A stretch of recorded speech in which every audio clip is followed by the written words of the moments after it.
So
okay, so I think we can start now. So good morning, everybody.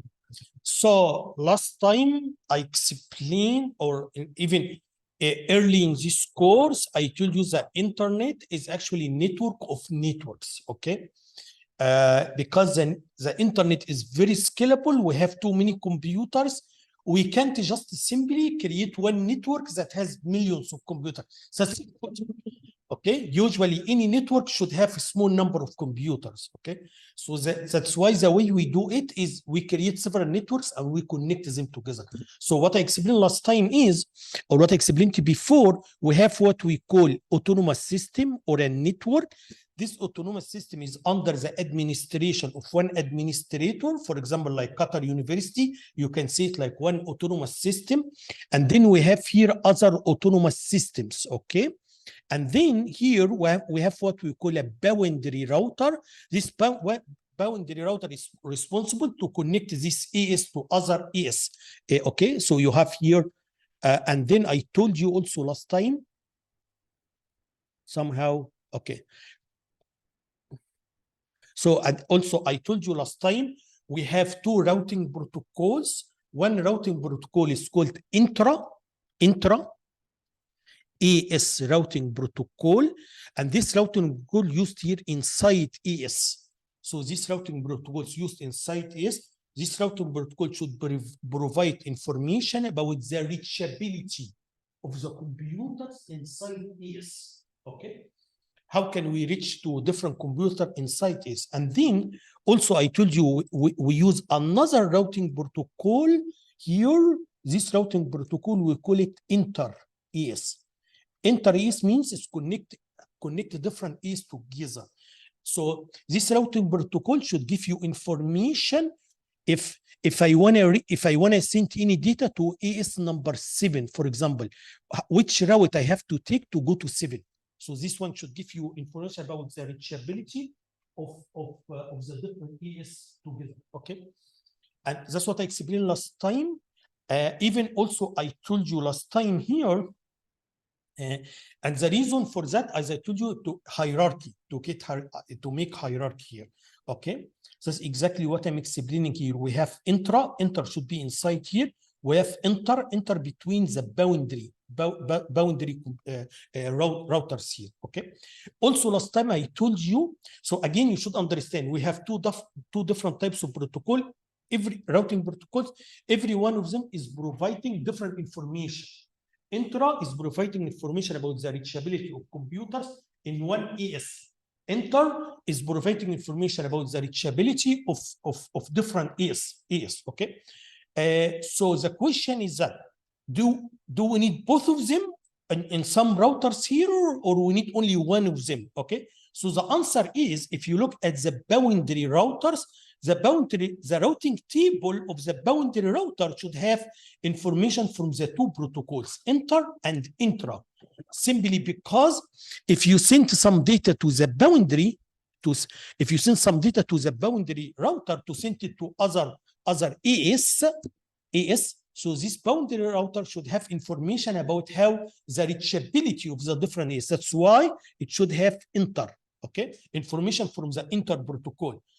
Same thing, when this router received some data to forward inside the AS, it needs the intra-routing protocol information to know how I can get this one delivered. So that's why you can see in this nice figure, here, I want to show you the routing table. Here I use two different colors.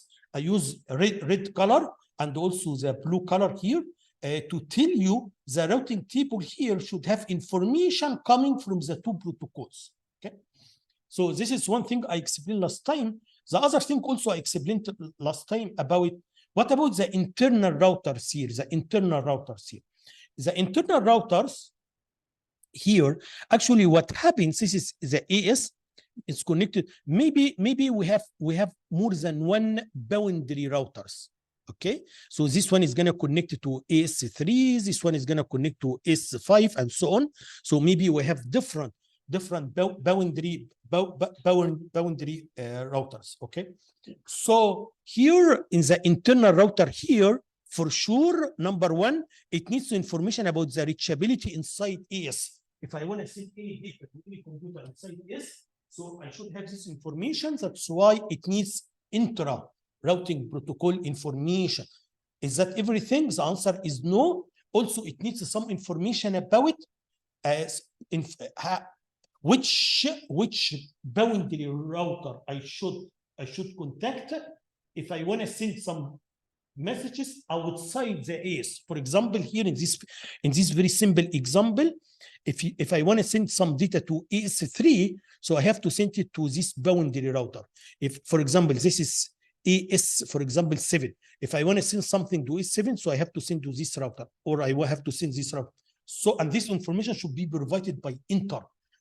So still the internal router here, but it can be summarized information. Okay, so here is the boundary here has to send some information to the internal router about the reachability or the different autonomous systems it can reach, or I can tell this boundary, I can tell the routers inside here. If you want to send anything, please send to me. Okay, so again, the conclusion is that even the routing table here of ES, it needs information from intra, but it still also needs some summarized information from the inter as well. Okay, so this is what I explained last time, and now the last part in this chapter is about. Also, I explained here two very famous routing protocols. One is called link state, and the other one is called distance vector routing protocols. So actually, and then in the last part here, in this part, I'm gonna focus on I'm gonna describe some practical protocols. Okay, the scientific part may not be we don't have too much science here, because I'm gonna just explain practically how these two algorithms are used here. So I'm gonna explain in this section two widely used protocol for intra. It means inside ES. Okay, the first one RIP, routing information protocol. The other one is OSPF. I'm gonna give you information about these protocols. So one of them is using link state, and the other one using distance vector. Also here, I'm going to give you another routing protocol. It's called BGP. This one is used for inter to connect different autonomous systems together. Okay, so let's start. So as I told you, just this is just a description to some existing protocols. It doesn't have new science actually. So let's start with the first one here, RIP. So RIP routing info. So again, what I'm saying here, these two protocols are used for intra. So it's used inside ES here. Okay, but to connect different autonomous systems together, we're going to use something like BGP or a different protocol. Okay. by the end of this chapter, by the end of this section, you should understand there is here in these two, I mainly care about the performance. That's why when I explained before, I told you I need to find the least cost path. Okay, so that's exactly what I did here. So after you run this protocol, you have to find, if you want to forward the message from one router to another, you need to find the least cost path. Okay, because I care about performance. Okay, so here mainly because these two protocols are run by the same administration. Okay, inside the AS, we care mainly about performance. But as you will see, for this one, still I can't say we don't care about performance, but it might not be my priority. It's not number one. Okay, so here, as I'm going to explain this one, here we have what we call a policy. A policy is very important. I have to use it in routing. Okay, so what do you mean? What I mean, for example, here I'm not gonna forward any message from AS7 because AS7 doesn't pay me money to do that. Okay, so that's what we call policy. This is something very important. I have to take into account when I create the routing protocol. So the story here is somehow different from here. Here, because you are gonna forward message for the same administrator. So I only care about performance. Here I care about other things like a policy. Policy again means which autonomous systems I can forward their message and which ones I'm not going to forward their message because there is no financial gain behind that. Okay, so still for sure we consider performance, but more importantly we have to comply with the policy given to this protocol from the administrators. Anyway, so here in RIP here, listen, we establish the shortest path here. Okay, what I explained to you before here, if I go back here, we create the least cost path, which doesn't need to be the shortest path. Okay, for example, I give you example to understand exactly what I'm saying. From U to W, here the cost, if this is the shortest path, but the cost here is 5. Okay, but this path, the cost is 3. So this one is better for me. So here, what we did here, I want to create the least cost path, which doesn't need to be the shortest path. Okay, so this is not here. This one is shortest because it's only one hop, but here we need 3 hops. This one hop, another hop here. Okay, but this one is the least cost. Okay, so sometimes, or what happens in RIP is I want to make the least cost equal to the shortest path. Okay, in this case, all costs should equal to 1. So if you make all costs equal to 1, so in this case, actually the shortest path is equal to the least cost path. Okay, and that's exactly what we do in RIP. So in RIP, the cost is always 1, because I want to select the shortest path, which is the least cost path. Okay, or to make the least cost path is equal to the shortest path. Okay, that's exactly what I'm saying here. We establish the shortest path. That's why the cost of each link is 1. Okay, one more thing also you should understand here, the maximum the hub count should not be more than 15. What this means? It means, for example, here, if this is called a hub, one hub here. So if I want to transmit a packet from A to B, right? The number of hubs should not exceed 15, right? So this is 1, 2, 3, 4. Maximum is 15. It has to be less than 15, not more than 15. Is that okay? That means, so why you make it 15? Why it is not bigger than that? And this may be very useful information. If maybe I can ask a question related to this point. Usually here, this number has to be a small number here. Okay. Why? because of the problem of counting to infinity I explained before.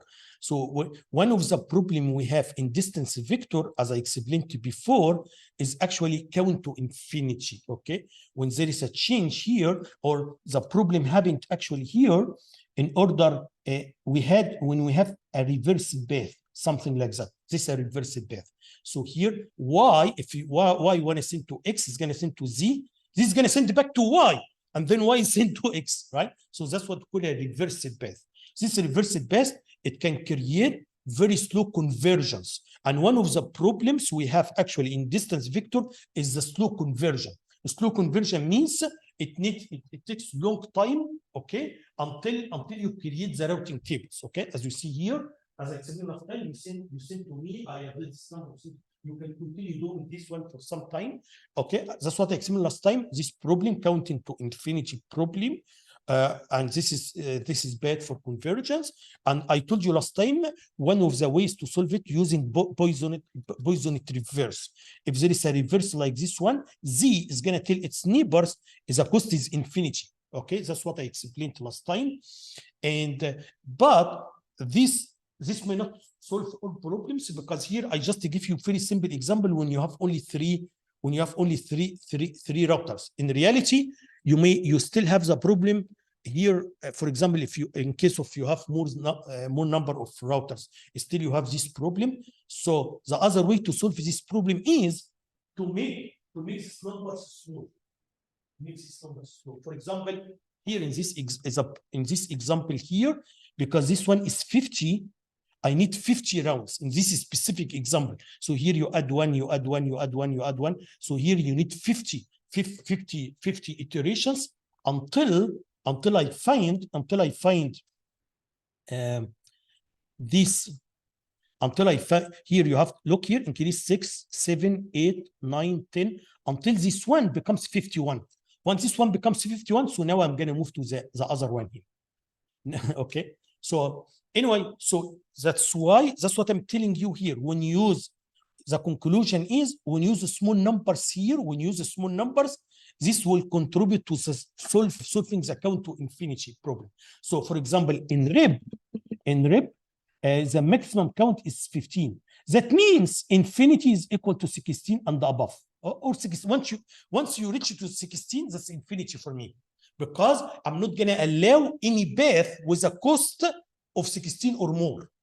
So once I count to 16, I know this is infinity. That means this route shouldn't be used. Okay, that is why it's very important here to use small numbers here that's why here we use a small number, which is just 50. Okay.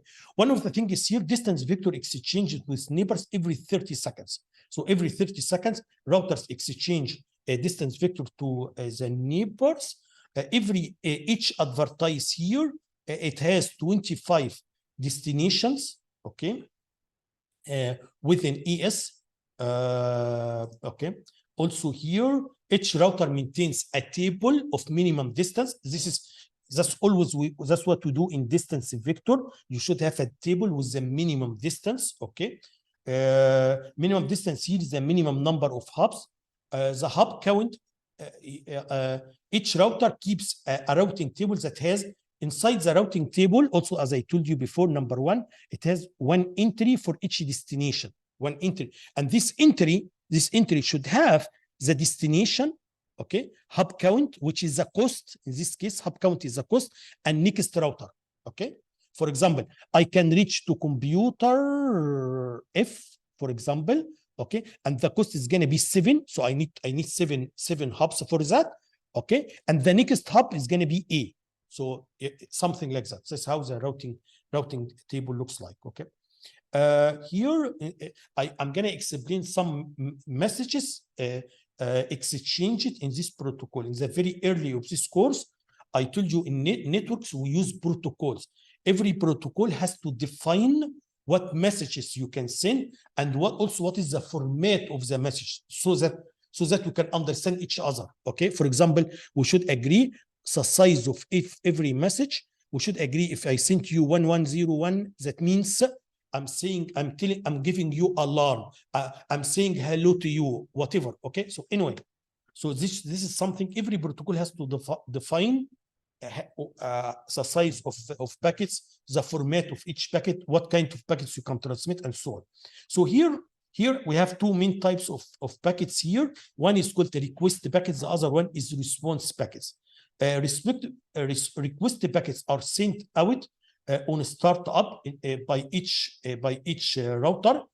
So in the very beginning, you send a request packet. Here, you request all neighbors to send you the routing tables, okay, or the distance vector. So when you connect, if you have a router and you just connect the router, this router can transmit request packet to its neighbors, asking the neighbor to send back the routing tables or distance vectors. For sure, neighbors are going to reply with what we call response packets, okay, with the information given. Here, similar to what I said before, nothing is new here. Once you receive distance vector from your neighbor, you may need to update your table, okay? That's what I said before. Once you receive the distance vector of your neighbor, maybe you need to update your tables based on this information. And this is actually how it works. If there is a change, so I'm going to update my distance vector, and then I'm going to send it to the next router. Next router is going to update its table using the information provided to it for me, right? And if there is a change, it has to tell its neighbors as well, right? Always you have to keep in mind, we don't create routing tables only one time, right? We need to keep updating this routing table because many things can happen. For example, one router can fail, okay? So one router can fail. So this information, if one router fails, this information has to be propagated to the other routers so that the other routers can update the routing tables, okay? Maybe the cost, for example, the cost was 7. Now the cost became 8. So we need to update. That's why here we have periodic transmissions here. So here you transmit the distance vector with neighbors every 30 seconds, or when there is a change in the topology. Okay. Now I'm going to explain what happens if there is a failure. If there is a link failure. For example, here this is a router is connected to another. Yeah, this is a router connected to another router, but this router is dead. Okay, there is a failure, or this it doesn't have power. Okay, or there is a failure, and so on. So the way it works is, as I'm saying here, number one, you need to identify the failure. You need to know there is a failure. Number two, you need to recover. You need to find some way to recover from this failure. So how can you do that? Number one here, if no advertisement here after 180 seconds, okay? So after 180 seconds, if I don't hear from you anything, I'm gonna assume you are dead. This router is dead if I don't hear from you after 180 seconds, and then I have to tell my neighbors about that. Okay, so then I'm gonna make the cost 16, which is infinity. So I'm gonna say the cost from me to this guy is 16. 16 here means infinity. Why it is infinity? Because it's not allowed to use any path that's greater than 15. Your maximum is 15. So when this one is 16, it's equal to infinity. That means it's not usable. You can't use it. Okay. So anyway, so the other thing here, then you have to tell routes via neighbor invalidated. So I have to update. I have to update my table so that I should not use this router. Also, so I should not use this router.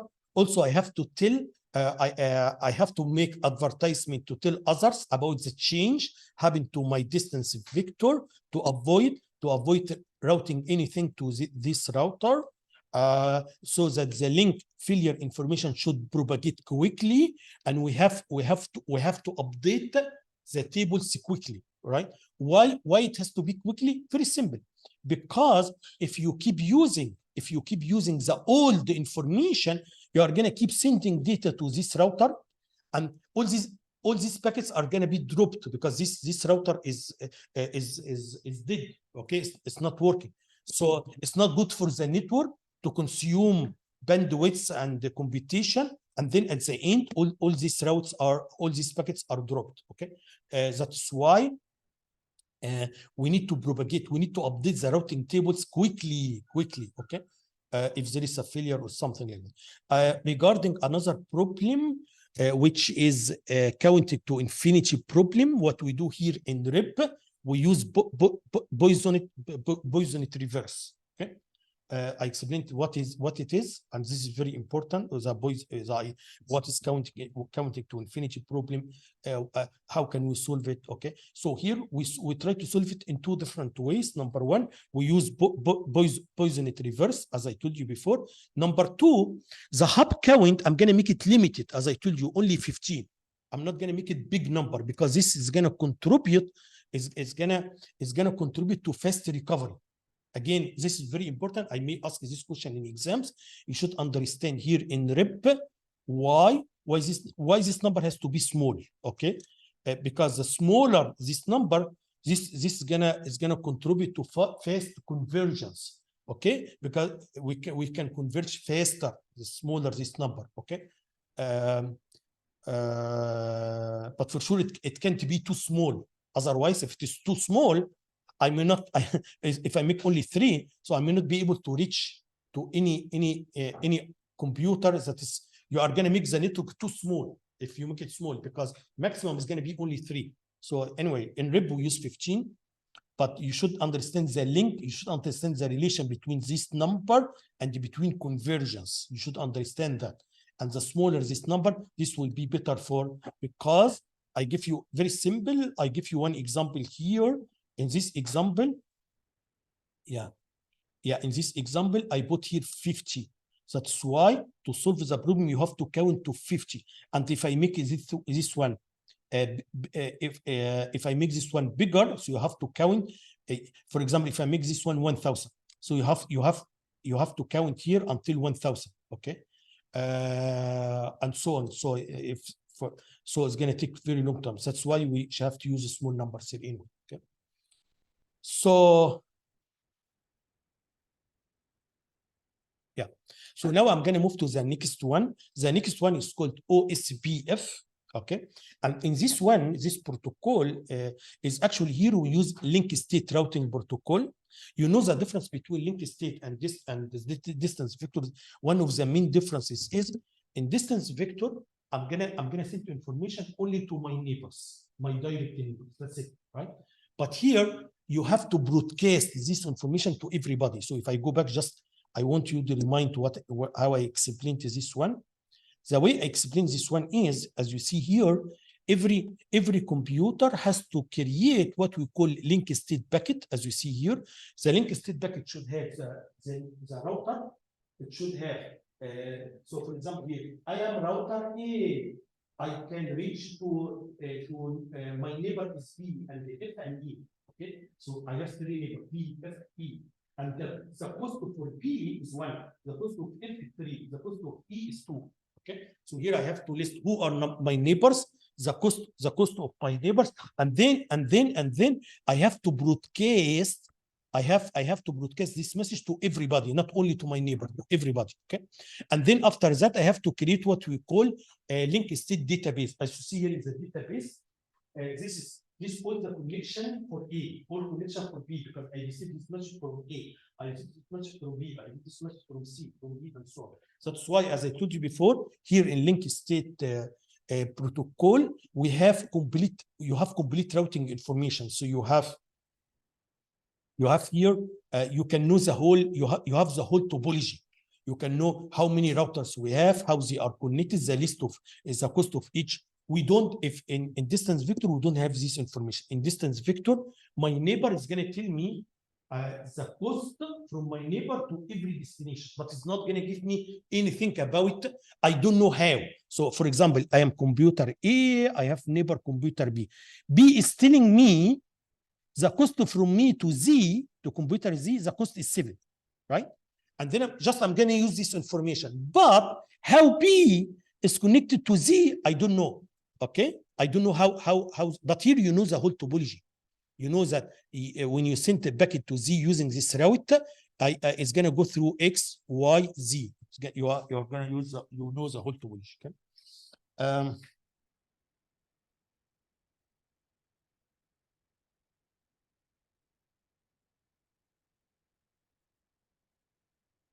Okay, so here is state link state advertisement. Okay, so here you disseminate to entire AS using flooding or broadcast to everybody to share information, the link information. What happens here? You send this this link state advertisement are sent every 30 minutes. So or when topology changes. Okay, these are practical numbers. So every 30 minutes, I have to transmit to everybody the link state I have here. Also, also when topology changes. Okay, as I told you, every router links is a complete network topology. Each router has to monitor the link state to each neighbor. Is that okay? So, for example, if the cost between me and the cost is 3, right? I have to keep measuring this source. Okay. Once this cost change, so I have to broadcast this information to everybody. So again, it's not just a create routing table and that's it. No, it has to be adaptive.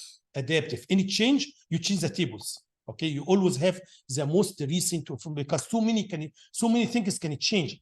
One router can die, this cost can change, so we need to quickly update the tables. Quickly is very important. Okay, so at the end, every router should have the same link state database. Again, this is the link state database. We have to make sure all of us are synchronized. All of us have the same link state database. Yeah, all of us has a table like this one. Okay.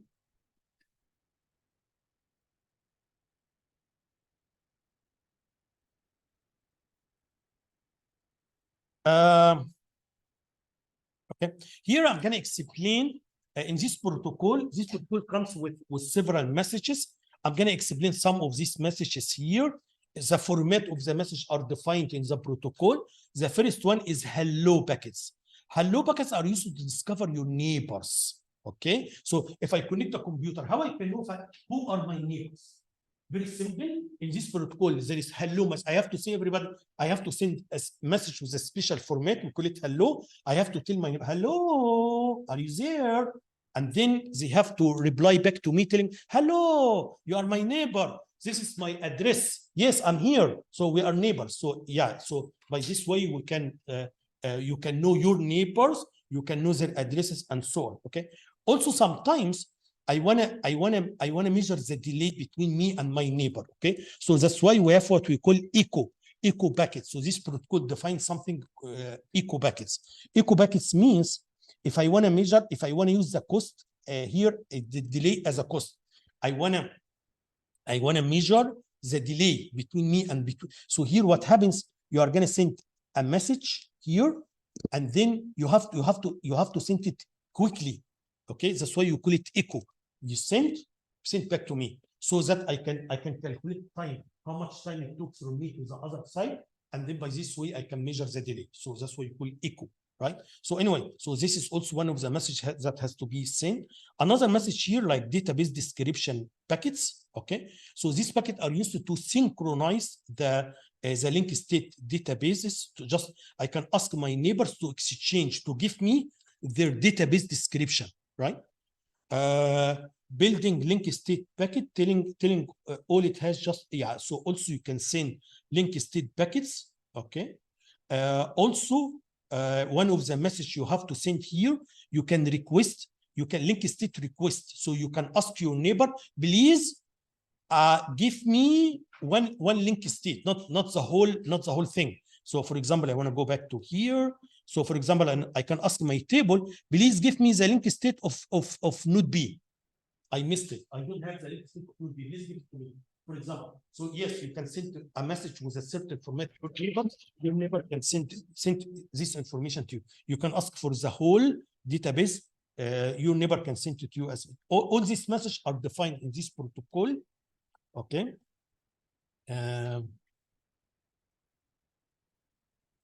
What other things we have here? We have link state update packet. So here also we have acknowledgement packets. So acknowledgement packets, you know, every time you ask for or you do something, you can send acknowledgement for reliability to make sure it is reliable. So here I just summarize here the message we have. We have hello messages to discover your neighbors. Number 2, we have database description. This one is used to synchronize the database, the complete database. We have here link state request. This one you can connect, you can ask your neighbor to send you a link link state records. Okay, and then so here it's gonna reply to you using this message here with the link state. You can use acknowledgement to acknowledge any packets here. Okay. Anyway, here I want to explain some merits or some features that are on OSPF, but it's not in RIP. The first one here, you can have multiple bases because the main difference between distance vector, this one is using distance vector link state. Here, because we are using link state, you have information about the whole topology. Is that okay? So that means if there are different bases, I can know the different bases. Okay, same cost basis. So, for example, I can say if I'm B, if I want to go to B, I have this base, or maybe I can go through another base. Okay, can anybody please close this door? So what I'm saying here, this feature only in case of RIP, you can only know one path. But here, because you know the whole topology, you can have several paths. Okay. One more thing here, the cost here is flexible. It's actually in reality the cost of every link can be between 1 and 65,535. Okay, very important, and this may be a question in exams or something like that. You should understand why the cost here can be big number here. But if I go back to the other one here in RIP, I made it just small number 15, right? Because there is impact of this number 15 on the convergence. You should understand that, okay? So that's why if I make it very big number, the conversion is gonna be slow conversion. It's gonna take long time, okay? But here I have more flexibility. Here, the cost is based on the bandwidth of an interface, okay? Also, they have other things like they have some security. So here is the messages in OSPF, they have authentication to make sure I'm communicating to the right person, okay?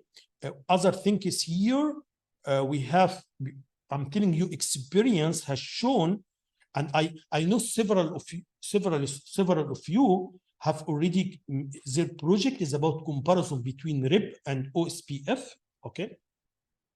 Here what we are seeing, distance vector converges very slow. As I told you before, if you have loops, this can continue for a long time, okay? Link state convergence very quick and transit, okay? So that's what I said in the comparison between distance vector and link state.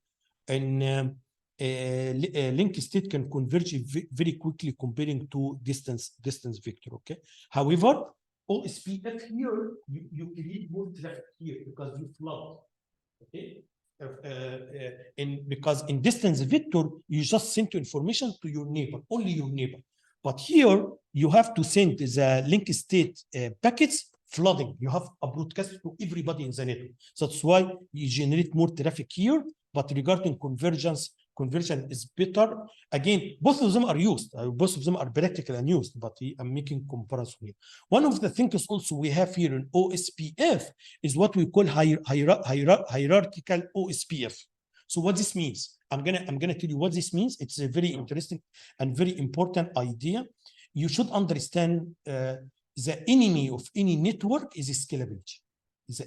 Usually networks, I can't connect too many computers together in one network. Scalability is very bad for sure. You get what I'm saying? That's why we create usually what you do, the network is small, another small network, another small network, and connect them together. Even sometimes practically it's impossible to have big one network. For example, if you have a base, if you have bus, if I use, for just an example, if you use bus topology here, can I connect too many computers to this network? The answer for sure, no. Why? There are a lot of limitations. Number one, if you make this space, if you make this cable long, you are going to have more propagation time. Propagation time is going to increase. And if you go back to what I explained in one chapter, the last chapter, medium access control, when you have a bigger, more propagation time, you are going to have more collisions. Okay, so this is a restriction on how big is the base.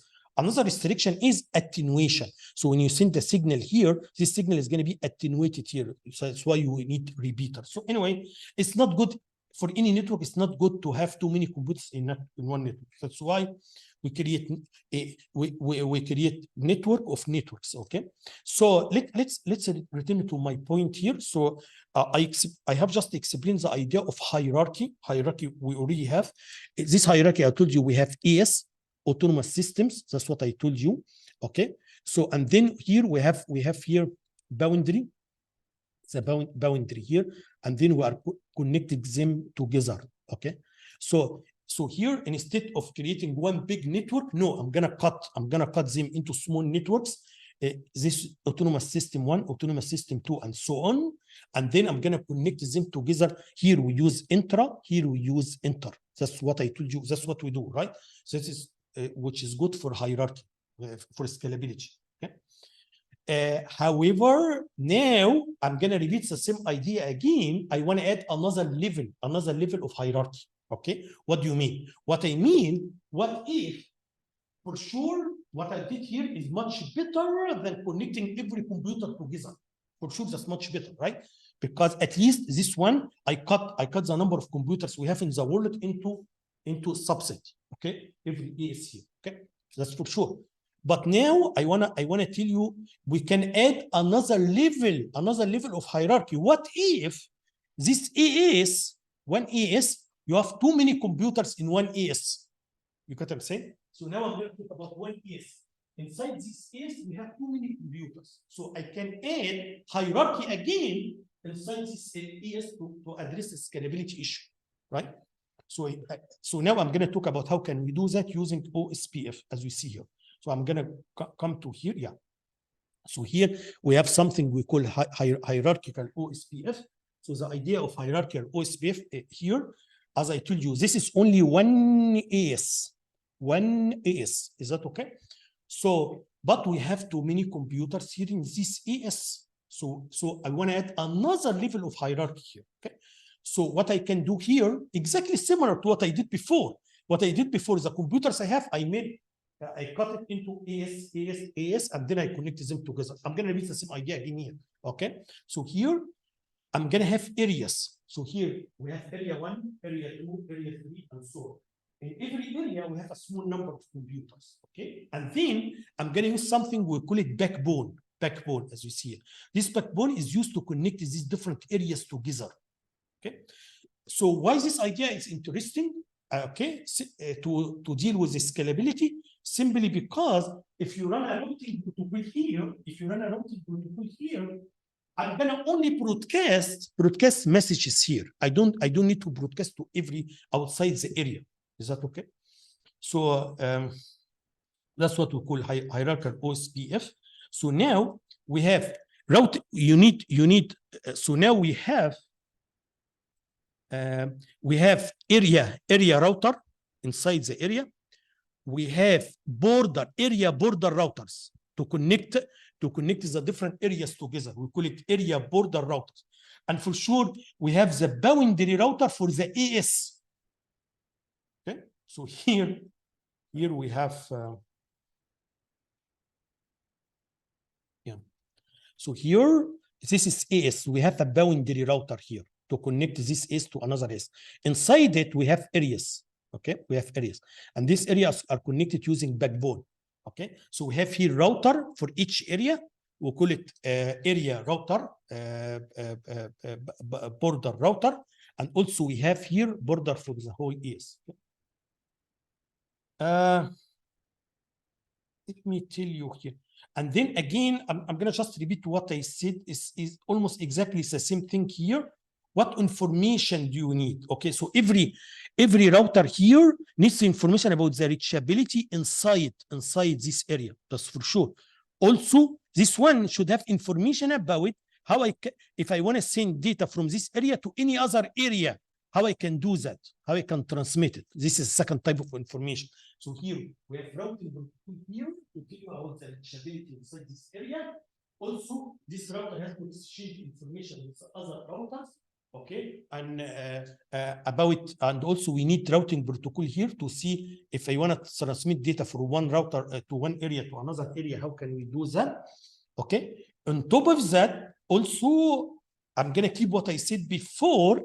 If you have here, if you have a router here and have another boundary router here, you should have information about if I want to transmit to AS7. Okay, should I transmit to this boundary or this boundary? Okay, it's like now the routing table may have three parts. One part for what is inside here, one part about how backbone, one part if I want to transmit outside AS. Okay, let me see if I have something here.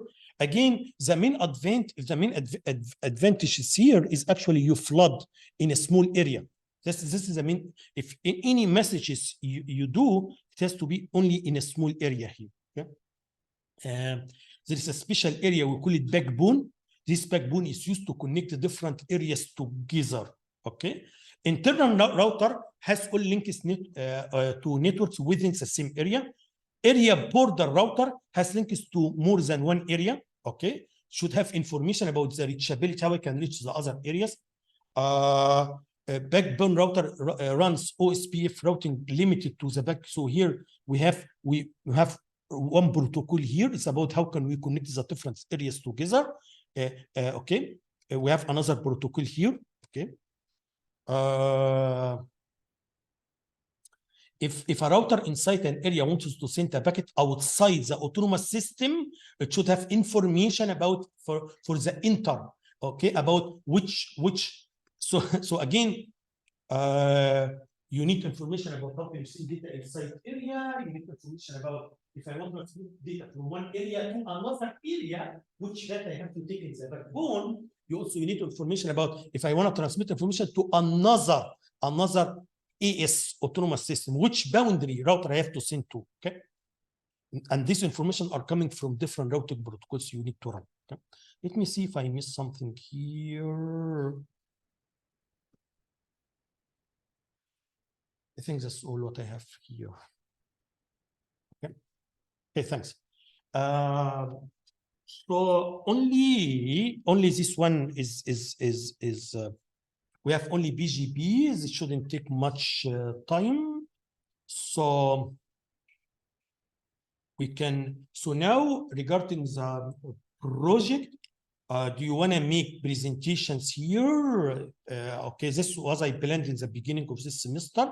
Or you want to record the presentation and then you send me the video, whatever you want. Record? Okay, let's do it. So on Thursday we're gonna have a quiz on Thursday. This quiz is gonna be until slide 71, I guess. I'm done. Just take the attendance. So here, so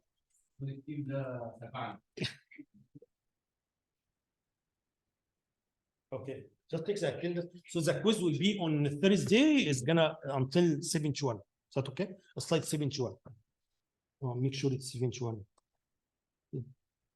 71. This is the comparison between 72. Sorry, 72. Okay. Let's take the attendance.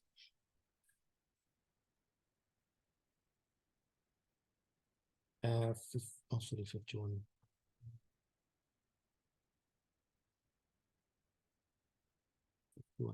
Okay.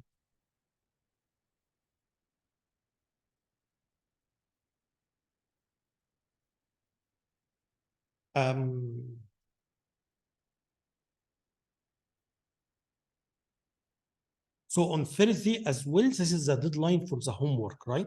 So we're gonna have a quiz. You give me the homework, okay?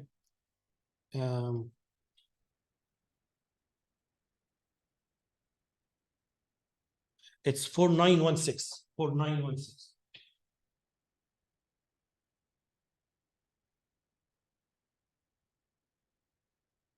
Any questions?